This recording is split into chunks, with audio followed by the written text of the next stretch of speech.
Okay, so we should be back on YouTube now. I just made a new stream as like a part two, and hopefully you guys should get a notification in the Discord.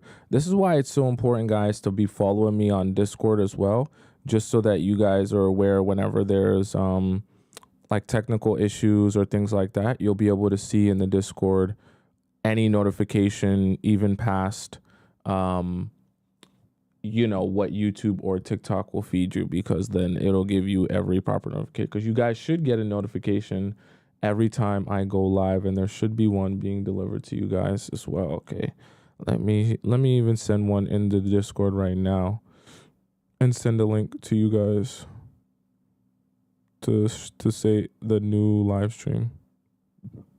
Excuse me. Okay, perfect. New live stream.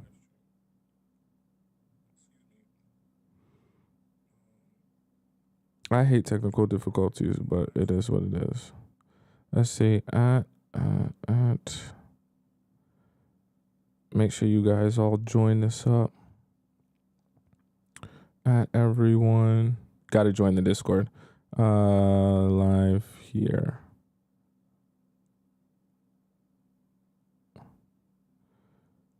Okay. All right, so I just sent out a notification to everyone in Discord so that you guys someone said they don't want you to give us the information. Literally, for real.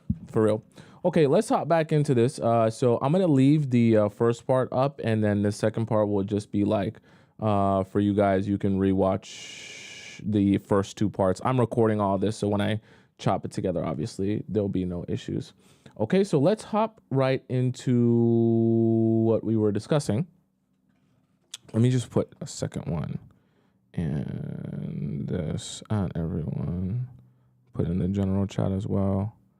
At everyone, I'm live here now. Okay, that's why I like Discord, because I can just reach everyone at the same time. Doesn't have to be that hard. Thank you, Nicole, who donates $5 in the new chat. You guys know more than anything that I hate technical difficulties, especially those that have to do with the Wi-Fi, because I pay too much money for my Wi-Fi to be going out like that. Why is, boy, if Tickfinity don't start up, boy? Let me see. One last thing, I just gotta make sure it's working, and then we should be good. Everyone spam ones in the TikTok chat. I'm trying to figure out why my TikTok chat not pulling up here. So maybe I have to refresh this. Is there a way to refresh my thing though? Maybe if I give me 1 second, I'm gonna exit OBS. Oh, there we go. But what about YouTube? What about YouTube? Live chat? My YouTube chat not working? I want my YouTube chat working.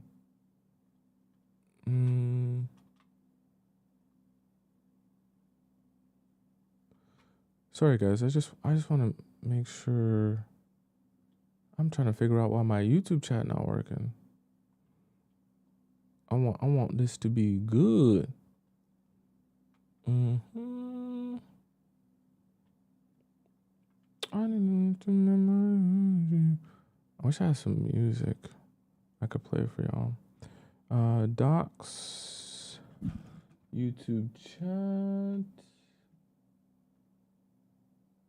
My apologies, guys. You know I be not liking doing this stuff on, like, what? What is going on? Chat is disabled for this live stream. Like, what?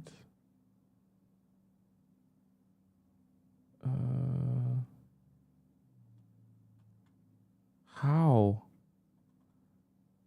You are so dumb. You are so dumb that you would do this to me. Let me pop this out.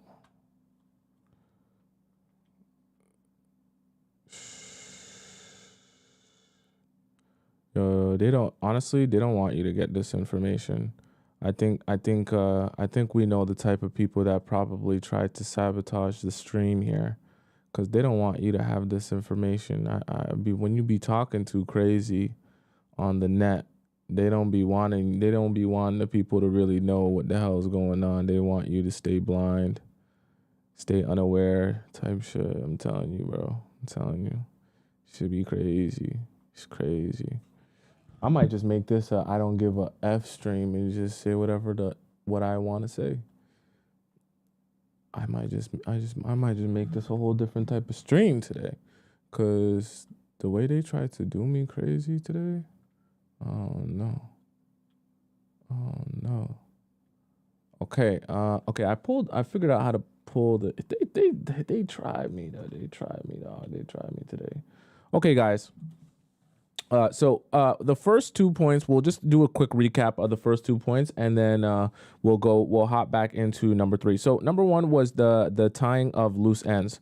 And essentially that you need to be able to get rid of any sort of issues that will be stemming from this relationship before you get an opportunity to actually move forward, right? And the things that are going to bring you back, if you don't make sure ahead of time that these things are taken care of, all right? And then number 2 was to scream and shout, not specifically to the person that you're trying to get rid of, and stop thinking about, but scream and shout to the people around you, like your family and your friends and your loved ones. Let them know that this situation is over and why this situation is over, and that this is someone that you're no longer going to be associating yourself with. It's so important because you want the ability to properly be able to move on when you actually make the decision to move on. Do you understand what I'm saying? So, with that being said, so those were the first 2. Now, number 3 is what actually is funny enough that was going to be stop pooping time was number 3. The number 3 thing that you need to be aware of, which is to eliminate booby traps. Okay. Now, when I say you want to eliminate booby traps, you need to figure out how you are going to avoid the landmines that are going to exist in your life through social media and through just life in general that you're going to come across whenever you make the final decision to stop thinking about someone, okay? Let me make this real easy and real simple for you. Okay? When you're avoiding booby traps, one of the number 1 things you need to do is to delete every single picture, video, message, Snapchat, every single thread, every single group, anything that is associated with that person that you're trying to stop thinking about, you need to delete it. Now, I feel like we need to have a whole show on how to delete stuff properly, because some of you guys will be like, well, how much do you need to actually delete it? Do you need to delete it off your phone and you can keep it on your computer? No. Do you need to delete it off your phone and you can keep it in your iCloud? No. Do you need to delete it off your phone, but you can keep photo albums, and if you took a nice little cute Polaroid, you can leave those in your drawer because you're not seeing those every day? No. You get rid of any picture or video of you and that person, and you actually get rid of it not by just putting it in a drawer where you can't see it sometimes, not by putting it in a trash bag where you're not going to come across it sometimes. You actually take those pictures or videos, and if they're physical, you take them to a trash bin, a public trash bin, not a private one, a public one, that when you throw it away, you're never going to be able to access it again. It's going to go to a landfill that you don't know where it is, and it's gone forever. I don't want you keeping it anywhere on your person for sure, and nowhere in your house, not in your basement, not in your closet, not in a trash bag, not in your bathroom, not in your kitchen, nowhere. I don't care if you say, I never open that cupboard, I never go in that room, I never go in that closet, so I just keep that stuff there. Nowhere. I want it nowhere where you can stumble across it. Remember, I said, if you're serious, right? If you're serious about not thinking about someone and actually working through the situation, then you'll actually make sure to do this. If you're not serious about it and you don't really care that much and it's not that important to you, then you probably won't do this. But if you're actually serious about doing this and doing this the right way, you will throw these things away in the trash bin. not leave them in your room or leave them in your closet where you can find them. This is the reason I call this eliminating booby traps, is because these are the easiest things that you will stumble across when you finally are starting to work through the situation and actually get better from the situation and feel good about yourself once again. Okay, you don't want these things. Someone says, what if you get back together? Well, here's the thing, and this is really important.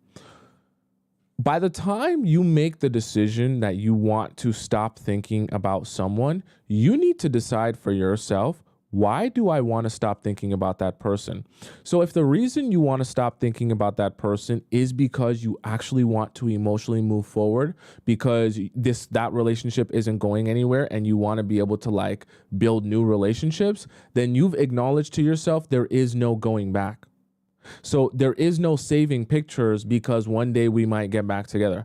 There is no, oh, I'll delete them off my phone, but I won't delete them off my computer because what if I see that person again?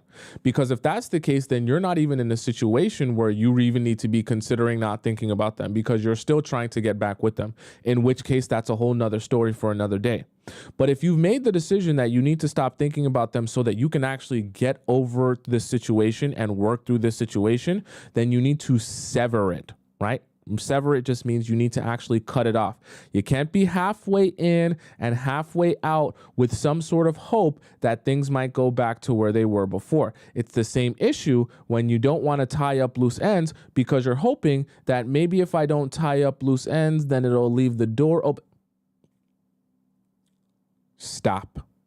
Stop leaving the door open. If you're trying to stop thinking about someone, the worst thing you can do in any capacity is leave the door open.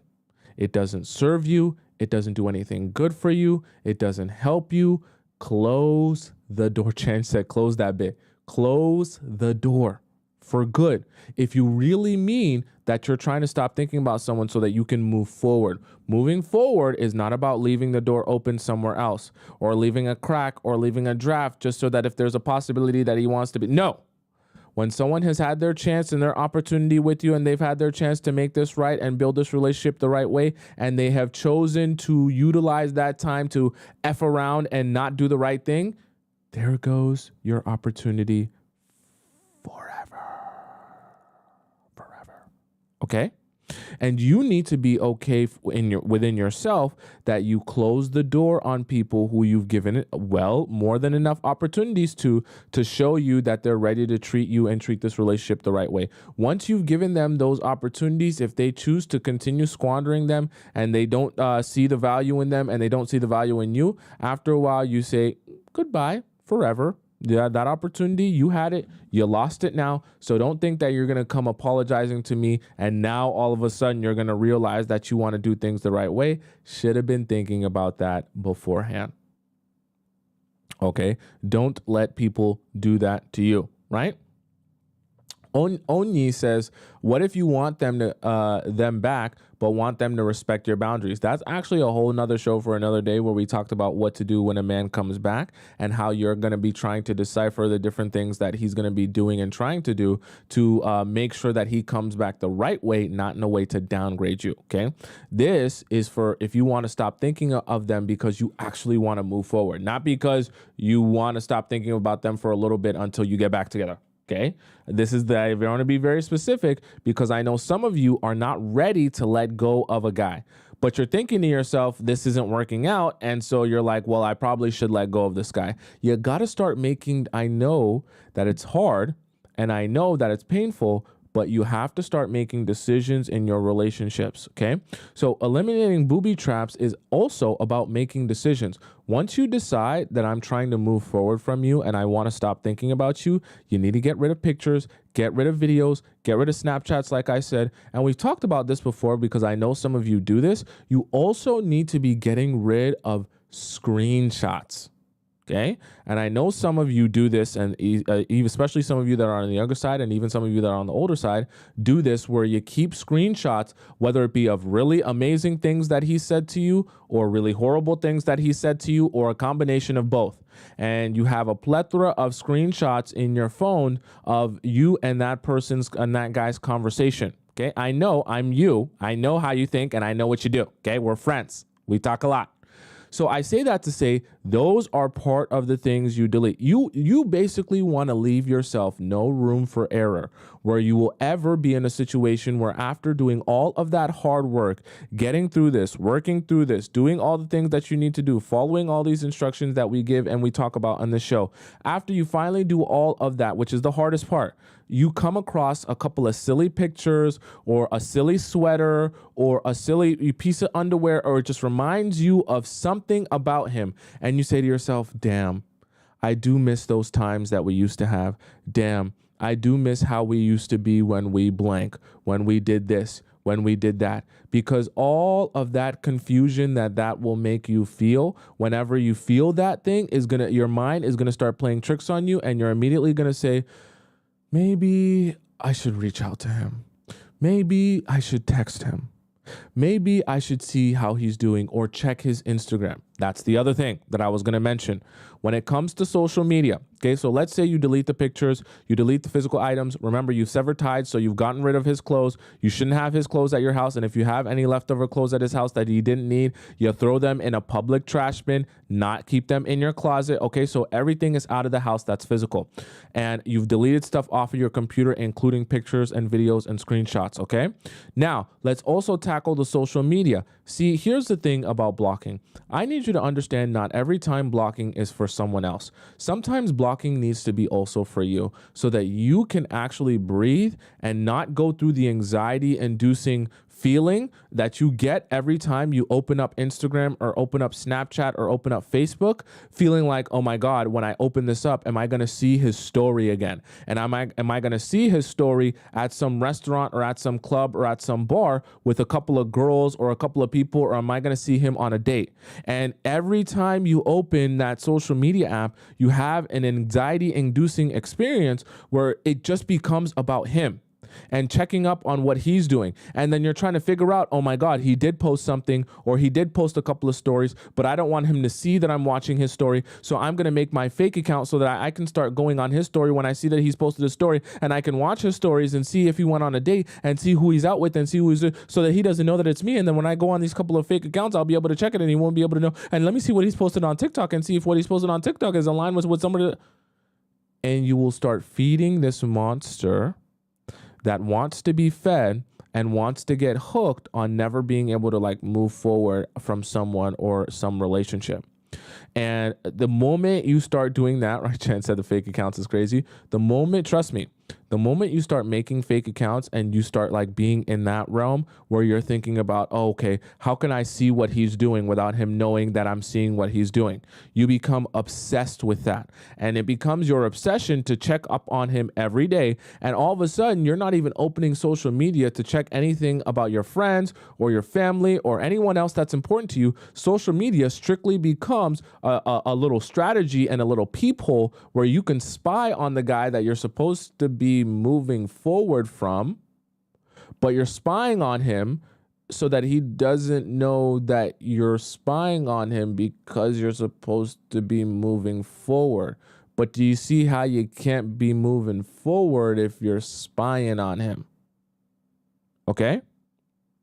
This is kind of like this. I know it's Gen Z stuff that we're talking about, and a lot of, new era stuff, 2024 stuff, and issues that we're talking about when it comes to relationships. But like I said before, when it comes to the pictures and the videos and the Polaroids and the text messages and the screenshots, the same way those can trip you up and become booby traps for you is the same way the social media can trip you up and become a booby trap for you. So the blocking can be something for you where you say, look, I'm not going to check it. I'm not going to look at it. I'm not going to search it. It doesn't even pop up on my search. It doesn't even show up on my history. And I won't trigger myself by allowing myself to freely be able to check his profiles.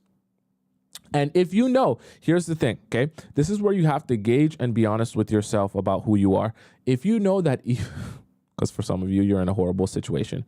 If you know that even when you block him, and you say that I'm never going to check his profile again, that either you unblock him or you find a different back alley way to check his profile, even though you've blocked him on your main profile, my best advice to you is to delete the social media app altogether. You need to take a break from it until you can at least disassociate the social media app with him. Because if you know that it becomes that serious for you that even blocking him doesn't allow you to like actually take a step back and stop desperately checking his social media profiles all the time, you need to take a step back from social media because you don't even want to be tempting yourself. So don't even try and avoid the landmine if you know you don't have the self-control to open up the app without going on his profile. If you don't have that self-control, don't even open up the app. Right? Tracy now says, get rid of the triggers. Exactly. You want to anticipate, and this is where it comes in, where you have to know yourself, because you're going to have to anticipate what your unique triggers are and say to yourself, you know what? Before I even attempt, it's almost very similar to tying up loose ends. Before I even attempt to try to fight something that I know I'm already going to do, because you know yourself.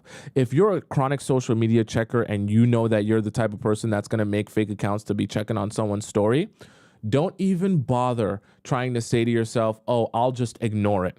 Don't even bother trying to say to yourself, oh, I'll just mute him, or just trying to say to yourself, I'll just skip over his story whenever I see it. Be so for real with yourself and say, I'm going to block him before it's even an issue. Or if you're someone that can't block people and actually not check their profile, just say, forget it. I'm just deleting the app and I'm going to start living my life off of the app until I've had some space away from the app and I can actually come back and have some self-control. Okay, be so for real with yourself. This is part of where it stops being like my advice kind of stops, and you have to kind of take control a little bit and say to yourself, okay, who am I really? And how am I really? And how do I respond to things really? Am I really the type of person that's capable of just blocking someone and never checking their profile? If I'm not, let me be so for real and just to not even check the Facebook or the Instagram at all. Let me just deactivate the Snapchat for 30 days, at least for a little bit. Okay, so that I don't even have to be bothered to try to check it or have this battle with myself internally. Okay, you're eliminating all versions of booby traps to do yourself a service that in the long run, you'll be able to actually build up the strength emotionally and mentally, that eventually when that person is introduced to you, or you do see their story or whatever it is, right? Or you hear of them, it's not just an instant trigger to you that sends you down a dark spiral, okay? But you need that time away from someone so that they don't just instantly trigger you and send you down that spiral. All right. So first was tying the loose ends. Number 2 was to scream and shout. Number 3, you eliminate booby traps. And number 4 is I really want to yell at you for this, but I know that you mean well, and I know that a lot of people are telling you a lot of really bad information, which is why you're confused about this. I want you to ignore newbies. One of the worst ways to stop thinking about someone, I know other people might tell you differently, but one of the worst ways, in my opinion, is for you to use that time that you're trying to strategize to stop thinking about someone. And rather than actually doing the things necessary to like detach yourself from the person, you're immediately bringing new people into your life, new energies into your life, and you're distracting yourself with those new energies and not allowing yourself to stop thinking about the person. The reason I say that is because I know some of you will say, but Tomisin, it makes it so much easier for me to not think about the person when I have a whole bunch of a roster of 300,000 men that I can talk to and give me attention and text and call and Snapchat and FaceTime, so then I never have to think about that man because I don't even have time to think about that man, and it works out great for me. Here is the thing though, as it relates to emotions and human beings. We do this thing where when you are not able, see, it's kind of like breaking up with someone is kind of like grieving their unaliving. When someone passes away and you actually have to grieve them and like really think about, you know, them and the fact that they're gone and you're never going to see them again, there's a process to like actually soaking that in, realizing that and accepting that as the truth. It's the same way with relationships, and whether or not it was a situationship or a whole blown out relationship that was your boyfriend, whatever, or your husband, whatever it may be. There is a grieving process to actually understanding, yes, this happened in my relationship. Yes, our relationship did end. Yes, this is why it ended. And yes, this is where I am now. Some of you might think, oh, I can do that in a day. Tomisin, that doesn't take me more than 30 seconds. Yeah, I think, yeah, he cheated. Yeah, it wasn't good. Yeah, it was toxic. And yeah, now I'm single and I'm over it and I'm ready to explore a whole roster of 30 different guys. So I'm good now. I don't have to, I am already stopping thinking about him. I can meet whoever I want.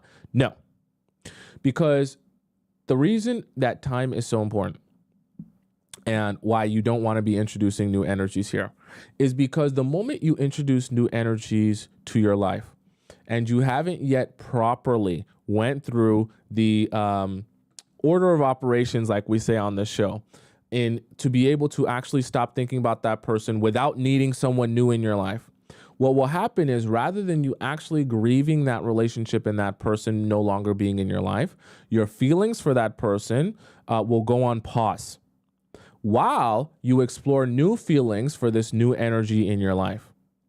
And every time your feelings go on pause, the moment you have a little bit of silence or a little bit of stillness, or your days aren't getting filled with all of this new energy from new people, you will immediately get hit with a wave of emotion that stems from the feelings that have literally hit resume that you've always had for that old person that you're trying to get over. Okay? And the thing about it is, because they'll hit you like a wave unexpectedly, the same way where if you don't brace yourself, imagine like a huge wave coming at you, right? And it's like, or a mid-sized wave coming at you, and you're not able to brace yourself because you're turned around and you're looking at like the beach, you're looking at the sand and you're laughing with the friend. When that wave comes and hits you from behind, you're literally gonna fall and you might drown because it's so unexpected and catches you off guard. All of a sudden you're scrambling and you're rambling, and a way smaller, lighter wave can knock you over if you're not expecting it to come. And vice versa, if you're looking at the wave coming, and even if it's a larger wave and a heavier wave and you're like, whoa, this is kind of crazy here. If you're able to anticipate the wave and you're able to brace yourself by going underwater or, anchoring down or whatever it may be to be able to brace yourself for that wave, you'll be much better equipped to handle a larger wave than you are if you're turned around and you're unexpecting of it. So it's the same way with your emotions. See, when you hit pause on emotions, you introduce newbies into your life and new energies into your life, and you allow them into you spiritually and mentally and all that good stuff. In the process of that, you will hit those feelings that you had for that old person that you were trying to stop thinking of on pause. And then when they finally hit you in a moment, because you will have a moment of stillness in your life, you will have a moment of silence, and not every single second will be filled with new energy from new people. And so the moment you have just a little bit of stillness, that wave of emotion is going to hit you, right? Like the ocean wave. And because you're turned around facing towards the beach and not facing towards the wave, when it hits you, it's going to knock you over and you're going to drown, right? Because you weren't equipped and you weren't braced emotionally to feel that at that time. So very similarly, it's so important and hyper important that you don't introduce newbies into your life, because you're only going to hit pause on all the things you were working on doing with your old relationship and that old person. And you need to allow yourself to be able to be braced for the emotion that's supposed to hit you when you're working through a situation, especially one with someone that you've been attached to and you're trying to detach from and stop thinking about now. You need to allow yourself the space to be able to detach yourself from that situation. You need to allow yourself the ability to get and work through that. And you will never be able to do that when you're putting your feelings on pause, because when they hit you, it'll hit you real hard, real fast, real unexpected, and you'll be knocked all the way over. We don't want that for you. Okay? So tying up loose ends was number 1. Screaming and shouting, number 2. Eliminate booby traps, number 3. Number 4, ignore newbies. And number 5 is what we call distraction by action. Now, I know in number 4, I just finished telling you about how you don't want to be distracting yourself with newbies. Now, there's a very specific type of distraction that I do want you to do. Okay, I know that this sounds silly and stupid, But there's a very specific type of distraction I do want you to participate in when you're actually trying to stop thinking about someone. And this is probably the most important part of everything that we discussed, right? And leading up to everything, right? So the distraction by action I want you to participate in is I want you to pick one activity, okay?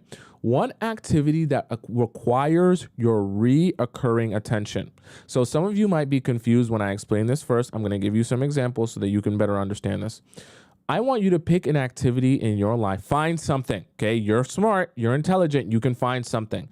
Find something that's going to require reoccurring attention, meaning that if you are not present for it on a reoccurring, whether it be daily, weekly, or every couple of days basis, then that thing will fall apart, okay? The reason I say that is because you want something that is calling you externally to be there and show up for it or for them so that you don't have to decide for yourself, do I want to do that thing? Do I want to participate in that thing? Do I have to do that? Or should I just sit in my bed, be sad, and think about the person that I'm trying to get over, okay? See, because the thing about it is your mind is going to play a trick on you where if you're able to make the decision too many times and there's not something external calling you to be there for it, you're going to say to yourself, maybe rather than doing the things that are necessary to get over the situation, I'll just sit in my bed today and smell his sweaters. It won't be that bad. How bad can things get if I just lay in bed and sniff his sweaters? Oh, the sweaters do smell exactly like him. And that does remind me of how we used to cuddle together. And it does remind me how I haven't cuddled anyone in so long. And I haven't touched anyone in so long, and I haven't been close to anyone, and so maybe I should text him. Maybe I should text him. And then you pick up the phone and you call him. Because it's so easy to spiral out of control like that when you're not emotionally prepared for what is coming. Okay. And it's also a lot easier to spiral out of control like that when you don't have a course of action or something that will bring you there, right? Or get you to get up out of bed. And the decision is no longer yours. The decision is the responsibility that you now have to whatever it is that you're serving. So Hannah actually brought up a great point that I was going to say, right? So if you're saying, okay, I want to start up my garden. Okay, so I want to grow tomato tree. I don't know, tomatoes are root. Okay, I want to do potato plants. I want to do a mango tree. Can you even grow mango trees in your backyard? I want to do a whatever tree, an orange, whatever. Okay, I don't care what you want to grow, berries. All right. And let's just say you want to build out your garden. Now that's going to take work and preparation, and you're going to have to be there every day, making sure you're watering those plants, making sure they're taken care of, making sure that everything is looking good. Some plants might be dying. You got to figure out how to save them. Some plants might be thriving. You got to make sure how you can get all the other plants to thrive. When you put them out in the garden, some plants might get weeds, right? You got to make sure you pull the weeds, right? Something that's going to require reoccurring attention. Ivy mentioned the gym, right? So I don't even want it to just be the gym. I want it to be the gym in combination with you saying, hey, I want to build a new gym buddy, and you grab a friend or a family member and you say, let's be our gym accountability buddies. And so even if you're not going to the gym with them every day, you say to yourself, every day that we go to the gym, which let's say we're supposed to go to the gym 5 times a week, we're going to send each other pictures and videos. Today is September 26, 2024. I'm at the gym and I'm doing squats. And then you send them a video of you actually doing it. You understand what I'm saying? Some sort of accountability where it's like, okay, if I don't go, someone else is going to know that I wasn't there. Right? If I don't tend to the garden, those plants are going to die. Those plants need me to be there and actually take care of them. If I don't go to the book club, those people are going to know that I didn't come to the book club because I signed up for the book club and I said I was supposed to go every single week. If I don't go to my Zumba class, Stacy and Stephanie and Ashley are all going to know that I didn't attend the Zumba class. And then when I go the next week, or if I go in a couple of weeks, they're going to ask me where I have been. And I'm going to have to explain to them that I was sitting in my bed, sad, sniffing the sweater of the guy that I'm trying to stop thinking about. Okay. And And so that thought process, what it's going to do, this is why I say it's distraction by action. What it's going to do is it's going to force you to not be able to make the decision for yourself and say, do I want to be sitting around and sad today? Or do I want to get up off my butt and do something and like actually like get something done with my day? And see, the debate that you'll naturally have in your own mind, where you're naturally going to say, oh, maybe today I'll just sit around and be sad. You're naturally going to say, well, no, if I sit around and be sad, all these people are expecting me at the event. All these people are expecting me at the Zumba class. I need to water my plants or else they're all going to die. I'm not going to have a garden. I need to be at the book club. They said I'm supposed to be there. I'm supposed to be accountability for my gym partner and all these things that I promise people. See, one of the great things that you can do when you want to have distraction by action, I want you to start, I know this is going to sound horrible, but I want you to start making a lot of promises to a lot of people. Because at that time, when you start making promises to be places and do things for people, right? Friends or family or close loved ones, what's going to start happening is you're going to start to feel the subconscious pressure that, oh, if I don't get up and do this, I'm going to have to answer to this. I'm going to have to answer to someone. I'm going to have to explain to myself. See, it's a lot easier to just sit around and be sad when the only person you have to explain stuff to is yourself. It's a lot harder to be lazy, sit around, be sad, just think about that guy and do nothing when the only person you have to explain it to is you. Okay? When people are counting on you or expecting you, or you've made promises to others, it stops being your decision and it starts being, well, okay, I did make a promise here. I have a promise to my friend. I have a promise to my coworkers. I have a promise to these people, the people in my book club, the people in my Zumba class, my instructor, my coach, my trainer, my best friend, my gym partner, whatever it may be that is helping to hold you accountable there. You're going to feel the need and the subconscious pressure to be there. Just sit at home and be sad. Okay. And like I said, I know that everything that we discussed today is not fun. And I know that it's not magical. And I know that it's not the thing that, you're like, but Tomisin, I just wanted you to tell me that in order for me to stop thinking about me, there's a magic potion that I could take that would make everything better. And I wouldn't have to worry about anything or care about anything. And, everything would just be better because you say that it's better. I want you to understand that a function of things actually getting better is you doing the hard things. And the hard things are always going to be actually putting in the work to get better by anticipating these things that are going to happen. Like we talked about, tying up loose ends, the screaming and shouting, eliminating booby traps, ignoring newbies, and distraction by action. Okay. I see there's some sort of, is there another glitch going on in my YouTube here? I don't know what's going on. Sorry. Is it glitching for you guys on YouTube as well and on TikTok? Okay. Luckily, I just finished this. Someone says, "Where is this potion?" The potion doesn't exist. Okay. I'll let you guys know that potion does not exist. So I don't want you guys thinking that potion exists. Okay. While I can't restart my internet anymore, I gotta kind of just wait it out for it to get better. But while we're waiting for the internet to get better here, I want to shout out a couple people who donated. You guys are very generous today, so I appreciate that. And Nicole says, "Thank you, Tomisin. We love you." Then she donated $5 and said that. Then she donated another $5. She said, "Never let anyone steal your joy, Tomisin. Remember, we love you, oh wise one." You guys know I'd be so aggravated whenever the internet be messing with, the message, especially when I be flowing. That really makes me mad. But thank you. I appreciate that, Nicole. Miss says $20, sends $20 in the YouTube chat. She says, "Sending my support. I will send a question in Discord Premium. Thank you for giving us some tough love. You embody an older brother who gives a great relationship advice." Thank you so much, Miss. What was the name here? It just says Miss on here, but thank you so much. I really appreciate that. And I appreciate the $20 super chat in the YouTube chat. Thank you so much to you guys who all donate. And thank you so much to J. Nicole and Brooklyn and everyone else who donated in the YouTube chat. All right.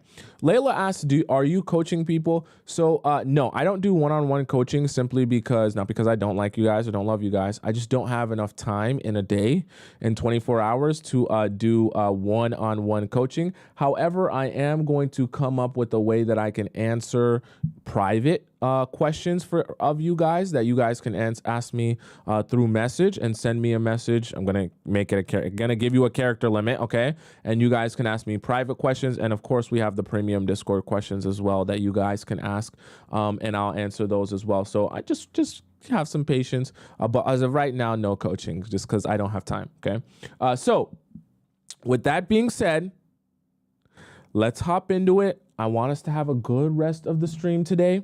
So you guys should know what time is it. Can you tell me in the chat what time it is? Tell me in the chat what time it is. I want to know what time it is. Here we go now. In the chat, what time is it? I want to know what time it is. Here we go now. In the chat, what time is it? I want to know what time it is. Here we go now. In the chat, what time is it? I want to know what time it is. Here we go. In the chat now. What time is it? In the chat now. Tell me what time is it? In the chat now. What time is it? In the chat now. Tell me what time is it? I want to know what time it is. I want to know what time it is. I want to know. I want to know what time it is. I want to know what time it is. I want to know.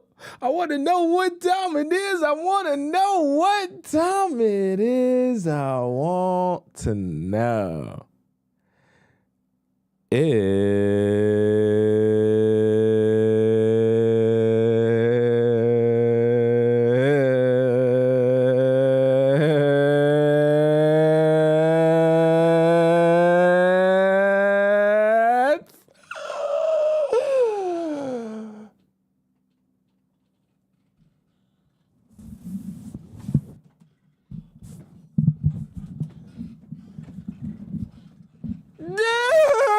Discord time.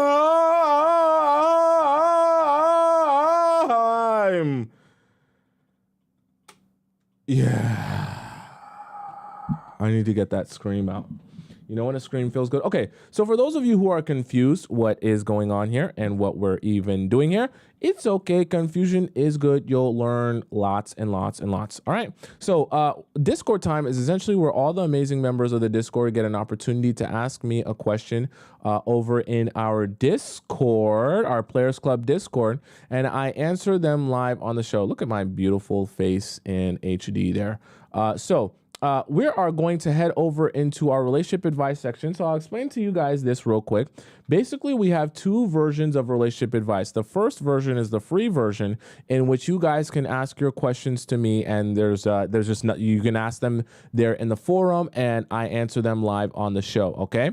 Now you access this by going into the link in my bio on TikTok or the link in my description. It should be pinned at the top. It's in the link in the description if you're on YouTube. I didn't get a chance to pin it on YouTube. Okay. So now there's a second version of premium relationship advice, because I will warn you, the free section has a lot of questions in it, and it's first come, first serve. So all these questions you see highlighted here, they're over 100 that I haven't answered. So in order for me to answer these questions, I have to go first come, first serve. So I have to start from the oldest question, to be fair. So the oldest question is 28 days ago, so like a month ago, and it's going to be hundreds of questions before I can get to yours if you send yours in today. If you are impatient and you want me to answer yours before it's going to be like a month, or I have to answer these hundreds of other ones, then you have the option to go into our second version of relationship advice, which is the relationship advice premium section, where you guys can ask your question in this section. And it's like a VIP pass at a theme park where you get to skip the line. But in return for being able to skip the line, you just have to donate to the show. So in order to donate to the show, you just go to the same link in my bio if you're on TikTok, and if you're on YouTube, it's in the link in the description, and you'll see where it says premium relationship advice. You click that, and then in the process of you filling that out, you'll be able to see it says you got to fill out your Discord username and the title of your question. So have the title of your question in mind, and you probably should want to create your Discord username beforehand so you know it. And then so then when you put that title and username in the Discord section, from my end, I can actually see everyone that sends in a donation, and I can confirm that that's you by seeing that your username name and your Discord question is there. So you see how that works, where it's nice and neat and tidy. I know that it's you, and that way nobody's skipping the line who actually didn't send in a question, okay? So I'm gonna read these first today, most of these first. I'm not gonna read every single one, just to give the free section a little bit as well. And, they're going to, then we'll hop into the free section after we've read a couple of these VIP premium questions, okay? So we'll start off with Anna. So Anna says, question, I'm the tray girl and you told me, oh, by the way, guys, I'll make you guys aware, Anna did this the right way. So just be aware. When you send in a new question, you have to, like, for example, if you send in a question and I answer it and then you send in a follow-up question, it's to only be fair to everyone, you got to donate twice. You can't donate once and then send in multiple questions, okay? It has to be fair, because or else people would abuse it and donate once and send 30 questions in, and I'd never be able to get to anyone's question. So it's a donation for each question, just to be fair, okay? I'm the tray girl, and you told me he was interested, but his main goal is to get revenge on my ex and feed his ego by trying to have pineapples with me. He just texted me saying he wants to get off of social media, and he wants you to get off of social media, and wants me to give him my number. Oh, sorry, he wants to get off social media in general, like just like you guys not talking on social media, so he can get a hold of me. It looks like he just wants to break off Snap, to be honest, because he literally followed 5 blondes today on Insta that didn't follow him back. I'm brunette, by the way. I would never date him for real, unless he unfollows all the girlies in my college that don't follow him back, gain some self-respect, and not follow such girls in the first place, is consistent with dates even if I don't reply to his chit-chat, has genuine intentions, posts and declares me as his girlfriend, etc. These are bare minimums every guy does automatically, but like you said, it seems like his intentions are wrong in the first place, so I don't know if he will meet my standards if I do date him, but I also seemed very not into him most of the time, so I don't know if that makes a difference. It doesn't. And what I want you to understand is, so you actually did some really good detailed digging of who you are and what is important to you. So you kind of said it right in these couple of sentences right here. And I want you to refer back to that, because those are the type of things that you want to be putting in like your handbook. Okay, your handbook that you're gonna go to whenever you're thinking to yourself, are you the guy that I'm looking for? Because all these things that you mentioned, those are things that are important to you that you do not want to be compromising in a relationship. That's perfectly fine. I want you to stand by that. And I also want you to say to yourself, anyone who comes across you that's not that, no need to bother wasting your time. So when you're saying that, I would never actually date him for real, right? Unless who cares? Unless he what? Is a different person? No, because what you're describing is everything that he's not. So who cares? All the things that he's not, that's not what you're looking for. All you need to be focused on is what you're looking for. So if your answer to your question is I wouldn't date him for real, don't even bother talking to him. Don't even bother in engaging in conversation with him. Don't bother doing anything with him if you already know that's not a guy you could even see yourself with. Okay. And don't say that's not a guy I could see myself with unless he changes. Because the reality of it is 99.9% of guys ain't going to change a damn thing. So if that's how you know him and that's how you've met him and that's how the situation has been with him, don't even bother trying to think to yourself, oh, if things change, will I want to date him? Well, then you should be saying to him, well, goodbye, sayonara, and until you come back and things are a little bit different, then I will consider if I like you or want to build something with you. Until then, there's nothing to build with you or talk to you for any reason whatsoever, not even for fun. So like you said, these are bare minimums, right? And then you said, what do you think I should reply? Nothing. Is there any chance he is genuine or not? Should I even respond at all? I don't want him at all if his intentions are to feed his ego, but if he does have good intentions, I'd like to give him a chance. I just want him to have good intentions and be loyal to me during the talking stage if I do give him a chance. Should I say something like my NB, what do you mean my NB is useless because I'm a bad texter? You mean like your phone? Because I'm a bad texter and only message to plan in real life hangouts and give him the chance when he asks me out, or should I say something else that will reject him completely? I did like him a lot when we were together, but I think of his intentions and him following all these blondes that don't like him back. When I think of them, I get the ick. If he does have bad intentions in pursuing me, I would rather reply with something that makes him regret fumbling than ghost him forever. If he is the one who seemed to be on dates, I'd like to give him the chance. Like if he is who he looked like he was going to be. Okay. So Anna, to answer your question real directly. Okay. I saw that you donated again. Okay. See, did that? You do it right. Anna doing it the right way. Okay. So in terms of, what you need to do in this situation. One, it's really nothing, because it's not your job to try to get him to date. To try to get him to approach you the right way when he's dating you. And the second thing that's really important that you need to realize is, for you, what is important to you is important to you, and you should not be compromising that for anyone in any scenario for any reason. So if he has, it doesn't seem like, you see, you're saying that he seemed to be someone on dates, and that's why you'd want to give him a chance. But what has he actually been? Don't talk to me about what he seems to be on some dates. Tell me what he's actually been. What he's actually been is someone who follows all the girls in his college that don't follow him back, someone who doesn't have self-respect and follows girls in the first place, and someone who doesn't seem that interested enough in you to, respond or say anything to you if you're not just endlessly chit-chatting with him. Yeah, someone that doesn't seem necessarily to have genuine intentions. Like, you're giving me all your criteria to simultaneously say, yeah, he's not really doing those things. Right?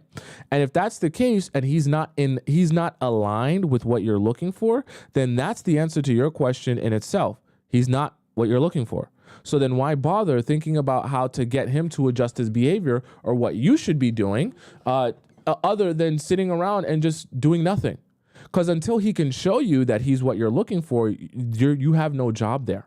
Right? You have no obligation to make any sort of changes or adjustments in your own life, especially no changes or adjustments in what you're looking for, so that they can fit what he is. So you should be saying to yourself, unless he's going to ask me out on dates, I don't need to be telling him jack anything. Okay? You did mention here where you said, oh, should I let him know that I only like the real life hangouts and things like that? Like I've mentioned to you guys to say before, that is something you can say, where you tell him the reason I don't text very much is because, not because I don't like you, but because I'm much better in person. And you're going to get a much better version of me in person, and leave it at that. You don't have to say, if you ask me out on a date, you'll get a chance to see me and talk to me. Just say, I don't text a lot. I'm really busy. Got a lot going on. I'm a much better person in person. And I promise it's not because I don't like you. Leave it at that and allow him to take the initiative and say, okay, so then if that's the case, I'm going to make sure to approach you or ask you out because I like you and want to be with you and want to build something with you. Do you understand what I'm saying? Now, if you say that to him and he does nothing, that is also a sign of how much real intention he has for you and for this relationship, okay? So you kind of have to throw him a bone and leave it be to see what he will do with that bone, and he has to then make a decision on what he wants to do after you throw him a bone. If he decides that he's not really prepared to do anything serious in this relationship and for you, and he doesn't care that much about this or to build this, then so shall it be, and you're not going to be doing the most for him. Now, if he decides to actually take some initiative, then you can start allowing him to possibly take you out on a date. But then also comes the next thing for you, which is the realization, if you don't like a guy who's going to be following a whole bunch of random girls on IG, and that's not the type of guy you even want to be in a relationship with, then why even entertain a guy who does that? Why not just entertain a guy who doesn't do that you don't have to be thinking about the prerequisite of dating him is going to be only if he stops that?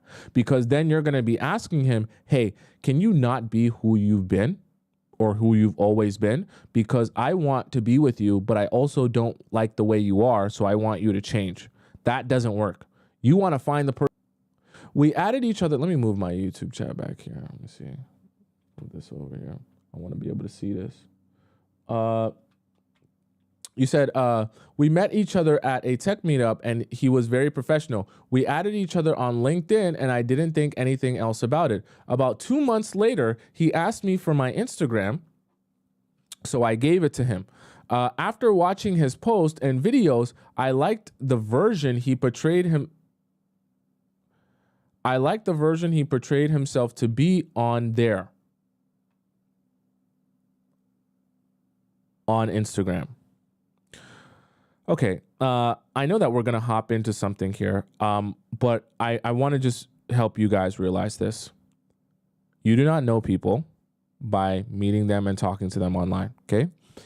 The same way how a lot of times when you get in fights with someone over text, when you have a real conversation with them, you can fix it because there's so much more context to hearing people's voice, seeing their emotion, seeing the look on their face, seeing their body language. I need you to understand we were never made as humans to be able to connect with each other over the phone and over messages and words on a screen, okay?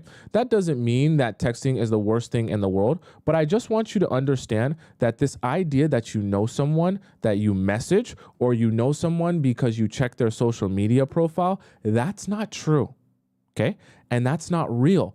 And I want you to rid yourself of that mindset because you're only going to end up suffering in your relationships, thinking to yourself that you're building something with someone that you don't actually know, because that's your idea of the person, not who that person actually is or has ever been.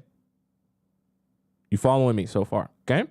So I say that let's go on and we'll discuss. Okay. Cause I already have a feeling where this is going to go. So I had a slight cyber crush. Long story short, we met each other again in a different city at a different tech conference. Okay. After party. So actually, I should have acknowledged you did meet him first, right? At the tech meetup. And then afterwards, you saw him on Instagram. But here's the thing. What you said was not you said that you watched his post and then liked how he portrayed himself on Instagram, right? So that's why I mentioned that, because you didn't say I liked how I met him and what he was like when I met him. You said after watching him on Instagram, then you kind of fell in love with how he portrayed himself. That's a totally different thing. And that makes me feel like your focus is the Instagram, not who he actually was when you met him. Okay. Just a side note. Long story short, we met each other again in a different city at a different tech conference after party. We had never spoke through Instagram or anything. Oh, okay. So you didn't actually talk to him.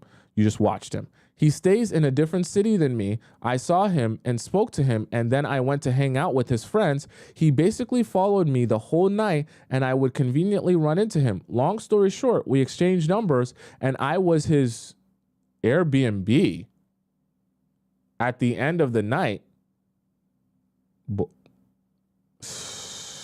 I tell you, boy, I tell you. What type of foolishness is this? What type of rubbish is this? What do you mean you were the Airbnb to a stranger that you just met? What do you mean by that? XOXO? That sounds very degrading and like you have no respect for yourself. Why would you be a man's Airbnb for free that you don't know? Do you not realize that's a stranger? Let's go on before I blow a gasket here. We're supposed to have a good day, rest of the day. Honestly, he wasn't that cool, kind of mean. Yeah, he's a stranger. Would you have ever guessed that the guy you've been gawking over on Instagram is not actually like his Instagram? Who would have ever guessed? It's just Instagram. But I was a little tipsy and he's cute, so whatevs. What do you... let me... Okay, I don't want to... Namaste. I don't want to get mad. I don't want to blow a gasket. We're supposed to be having a good rest of the day. XOXO, what do you mean you invited a guy to your house? You let yourself be an Airbnb for a guy?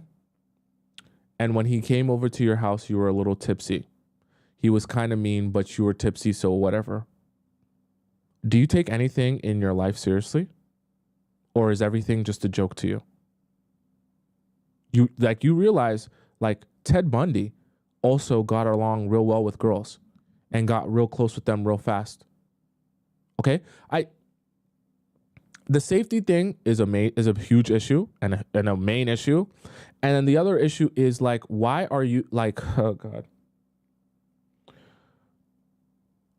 Why are you not able to use discernment to say, cool, you're awesome.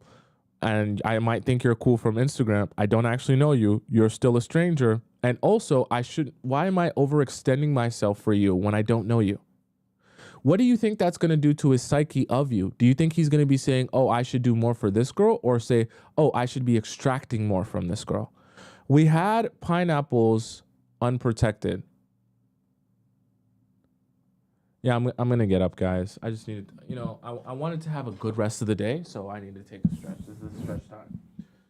Chat, let's take a stretch, because Thompson's going to blow a gasket. Let's take a stretch. Let's take a little lap around town. I'm going to just do a little walk here. I need to stretch my back. I need to just take a chill pill, because what the hell are you doing? Please explain to me what this thought process could possibly be. You know what, chat? Maybe it's because I'm a guy, so I don't understand. What is this thought process here? I meet you at a tech conference. Cool, we play with some gadgets. Cool, the brand new iPhone 35. I follow you on Instagram. I fall in love with your Instagram persona. Then I make then I become your personal Airbnb for free. Oh my God. This stuff makes me so mad.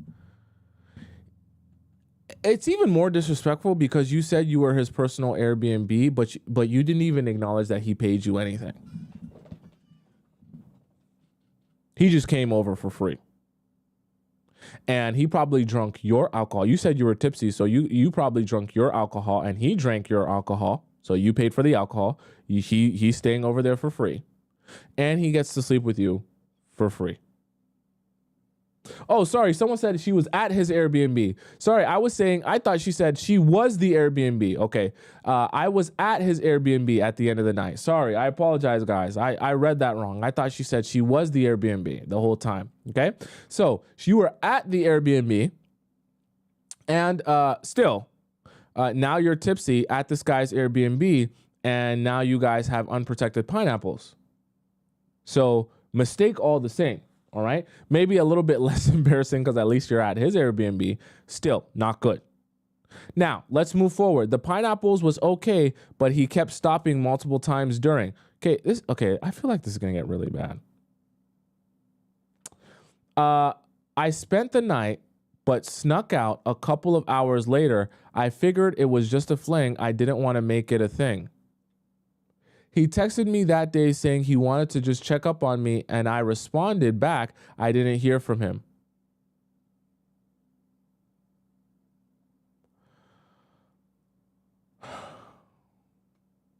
What do you want here?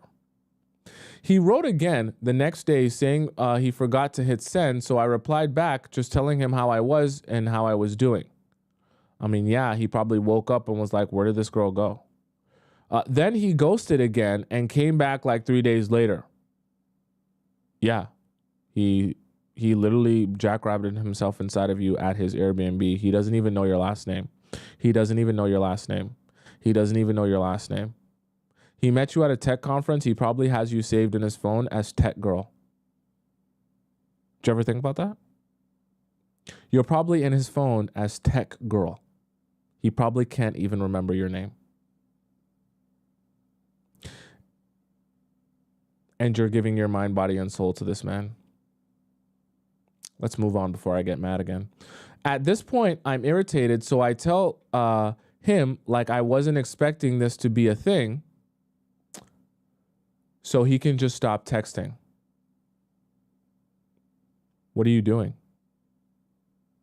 Are you like trying to jump ahead of the fact that you know you made a mistake?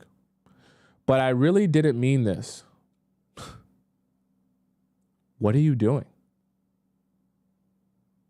No, seriously. Like, what are you actually doing? I just I fail to see the purpose of any of this. You go over to his Airbnb. Sorry for making that mistake, guys. You go over to his Airbnb, you get drunk, you sleep with him. Then he messages you, sneak out like it's a fling. He messages you, and then you tell him that he can stop texting you. And then you say you didn't mean that when you said that.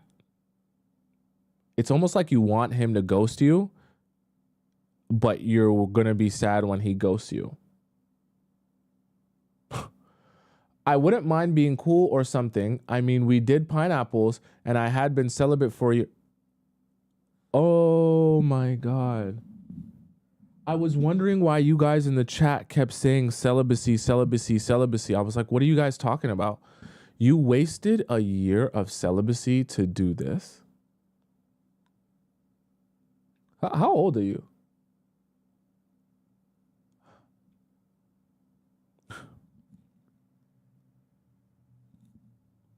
I got to do 24-hour streams, I think. You wasted like a year of good, solid work focusing on you. And you came back to do this.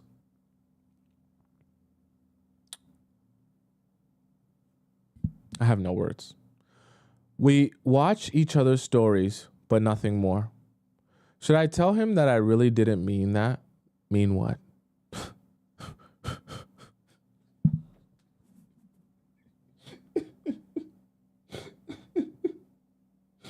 What? Like, what is the, why? How is it possible that you can make the worst possible mistake and follow it up with the next worst possible mistake? And then the answer to your solution is the next worst possible mistake. XOXO, don't do that. What do you make of this situation? I actually never had this happen before, and it was almost a year ago. I can't get the situation off my mind and has been the only person I've pineappled within a year. I'm confused.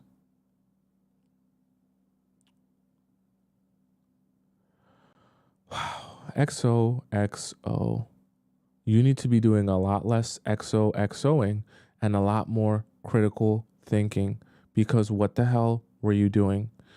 Okay, a couple things here. Number one, okay, you need to acknowledge that part of the reason that you're thinking about this is because of how huge of a mistake it was and how silly you acted. So your ego is hurt, feeling rejected for giving yourself to someone that you literally didn't know and is literally a stranger to you. Your ego is going to feel bad about that. There's nothing wrong with that, but I want you to understand that that's the reason why you feel that way. And then right after you realize that, I want you to realize that there's nothing wrong with feeling that way and being disappointed with your actions, but use that pain as a way to springboard yourself into better relationships without making silly, stupid mistakes like this, okay? So I want you to feel that pain, but not take that pain and think about how you can text him and call him and talk to him again, because that's the thing your ego will do to you. See, you're thinking, what should I do and make of this situation when it's nothing? You're thinking to yourself, oh, maybe should I message him, right? Should I text him again and tell him I didn't? No. All you're going to be doing is digging a deeper and deeper hole for yourself, thinking that you're going to like somehow save this wasted body. Like I said to someone yesterday, I'm going to let you know this little secret that you may have not realized. That was a wasted body. You're never going to build any relationship with that man out of that experience, okay? I know that that's painful, and I know that that's not what you wanted to hear, but you need to hear it so that you can finally breathe it in and go to sleep. While it might be painful for the first couple of weeks, eventually you'll be able to say to yourself, cool, now I have to move on. Once you realize it's a mistake, and once you realize there's no coming back or redoing this mistake, you can actually start moving forward, because that's the only way you're going to gain any benefit from this situation. You're not going to get him back in to be able to like want to be with you and now all of a sudden want to date you. All of that has sailed. That entire ship has sailed. but use that pain that you feel thinking about how the ship has sailed to say to yourself, you know what? The next time I'm in a situation where I really like a guy, rather than just going based off of emotion, I'm going to stay put. I'm going to be patient. I'm going to analyze the situation, ask him questions, get to know him, wait, not jump into things before I make a decision on committing myself to him. That way I never have to experience this type of pain again and waste a body again. Okay? So XOXO Candy, your best choice or course of action after this is not to text him again or call him or do anything with him. In fact, I would advise you to either mute him or just straight up unfollow him, because you don't need to be seeing what he does. It's irrelevant. That guy's not going to ask you out on a date. That guy's magically not going to be like, oh my God, I want to marry you and I want to date you and be your boyfriend. None of that's going to happen. So get rid of that pipe dream. You've wasted the opportunity by presenting yourself the exact wrong way that he would never want to actually take you seriously. Okay. That ship has sailed, but in the realization that that ship has sailed, use that as a lesson of what not to do for your future. That's how you actually get somewhere with your situation. Not by thinking about how you can get this guy to like actually see you and notice you and want to be around you now, okay? It was as simple as for him as sleeping with a random girl that he met at a tech conference. You probably had a big booty or something, and he was like, cool, if I can sleep, like he's already at the Airbnb. If I can sleep with the girl at the Airbnb that I'm already going to be at and have a little bit of fun while I'm already at this Airbnb, cool, I'll do it. Like, he's not thinking much of it, and you shouldn't be thinking much of it either, because you didn't present yourself as something to actually be thought about or, you know, be analyzed. Okay? You've presented yourself as a fun girl that he doesn't have to worry or think about unless he wants to have fun with you. So next time, I want you to be thinking about how you present yourself through your actions. And if you want to be taken seriously by a guy, definitely do the opposite of what you did in this situation. Okay. Our next question here comes from, comes from Ellie. And Ellie says, how do I move forward with Ted? I need advice. Okay.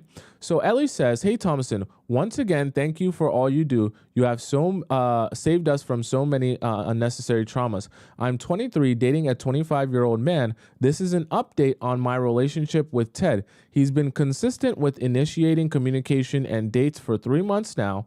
I have done nothing and let him pursue. He's been good so far. I haven't done pineapples with him, but we kiss and hold hands on our dates. I feel comfortable in my feminine and safe around Ted. I've caught feelings for him. Don't worry, I'll keep my emotions in check and won't act a fool. Ha, ha, ha. Let's see, okay? It's only been 3 months. In the process of getting to know each other, he told me that he has an ex-girlfriend of 7 years. Aha! We have identified what could be an issue. And they've been broken up for a year now. Okay, so this is the thing that I'll say to that. 7 years of being, okay.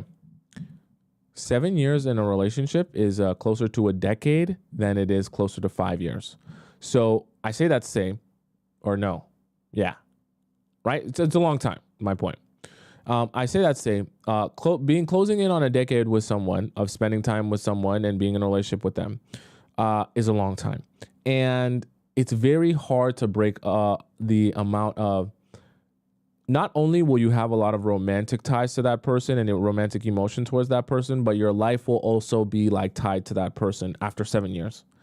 And so I say that to say, there's a lot more that has to go on breaking up with someone that you've been with for 7 years than just we're breaking up now.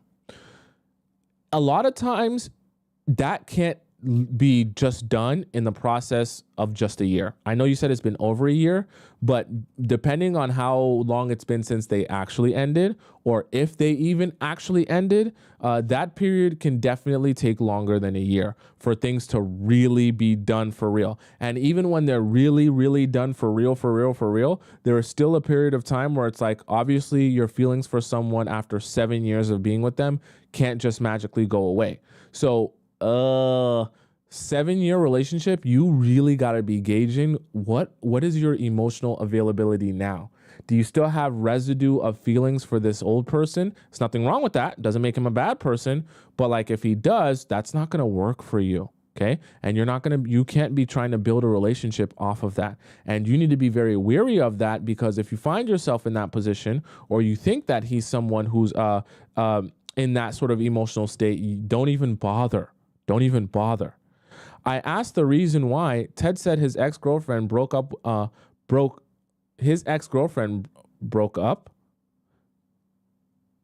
Sorry, asked the reason why Ted and his ex-girlfriend broke up, and his response was that she was not wifey material. And his final straw was that she was rude to his mother and told her to F off.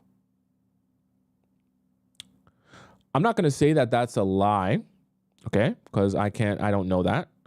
But I do feel like knowing someone is not wifey material does not take 7 years to realize.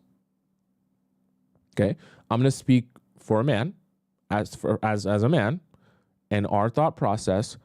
I do not think that for a majority of men, it takes them 7 years to realize that someone is not wifey material.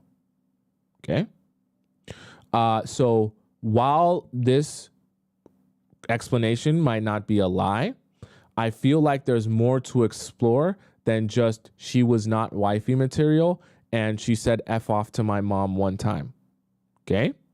If the case is truthfully that you realized she wasn't wifey material, how did those things, this is where you have to start using your own discernment and logic to be able to say to yourself, okay, what can I infer from what you're giving me?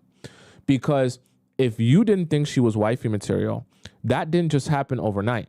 So what was happening the first 1 or 2 years that either was making you think she was wifey material, or you weren't seeing the same problems? Or how is it possible that this could go on for so long and you could only realize that after 7 years? Okay. And if his response to you in that doesn't make a lot of sense, then you know he's leaving a lot of context out that would fill in the gaps, right? And this is how you catch someone either omitting the truth, or just not telling you the truth and straight up lying to you, right? Because this logically doesn't make sense. 7 years, and it took you 7 years to realize she wasn't wifey material. I asked him if he would get back with her if he decides to come back, and his answer was hell no.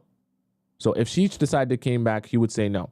In a perfect la world, I would blindly believe him. Deep down, I know there's a high chance he has still some lingering feelings for his ex, because 7 years is a long time and history to share with someone.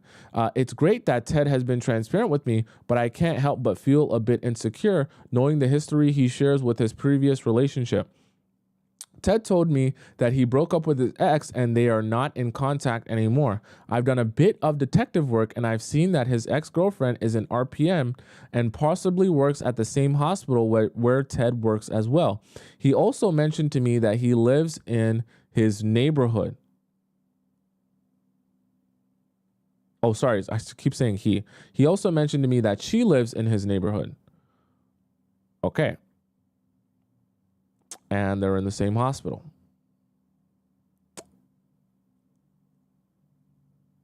Okay.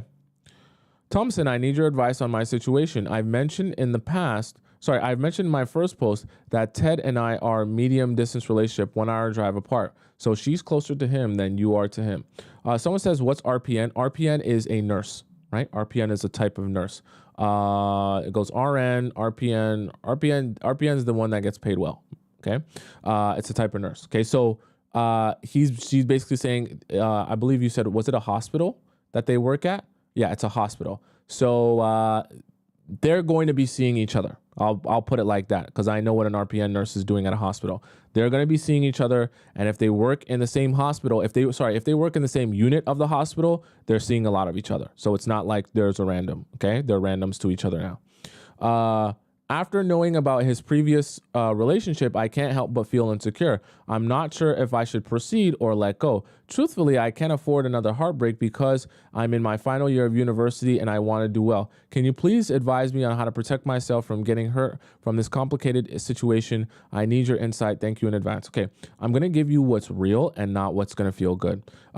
Based on what you said to me, okay, RPN, right? And his ex-girlfriend works at the same hospital. Let's go ahead and make a couple of what are assumptions, but should be educated guesses based on the information that we have. Now, obviously, if they're in a relationship and they work at this hospital together, let's imagine that the capacity in which they work at this hospital, they probably see each other sometimes. Maybe not all the time, but they probably do see each other at least sometimes, right? And so that should tell you right then and there, despite them being in a 7-year relationship, this is not like magically over forever where they're never going to see each other or speak to each other.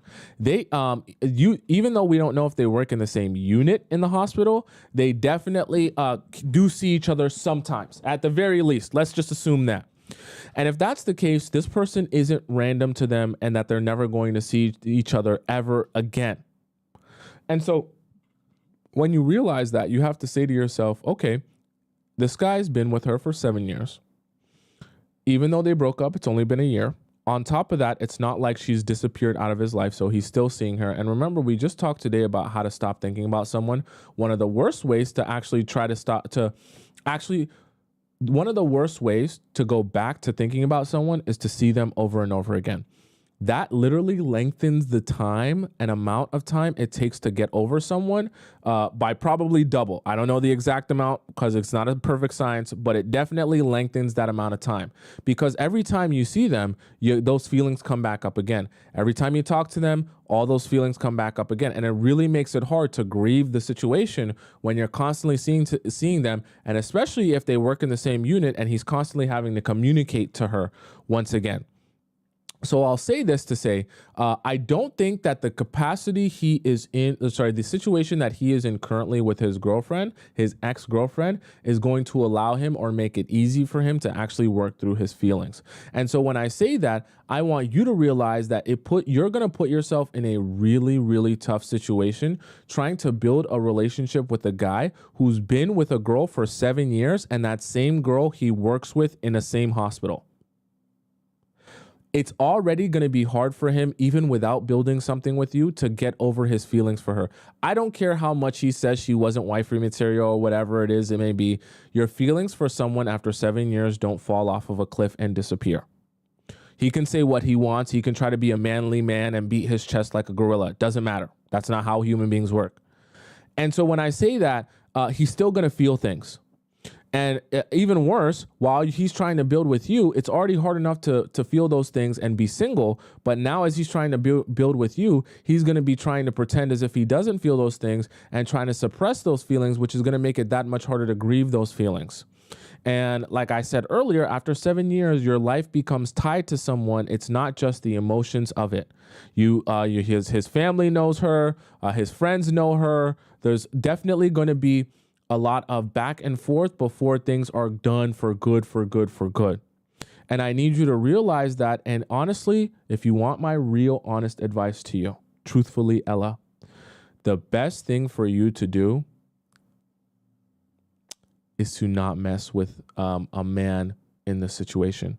I think if you want my opinion, based on the situation that he's in, the fact that it's 7 years, and it's only been about a year since they broke up. And on top of that, he still sees his ex, which is essentially every day, or at least 5 times a week. Let's assume that's how much he works.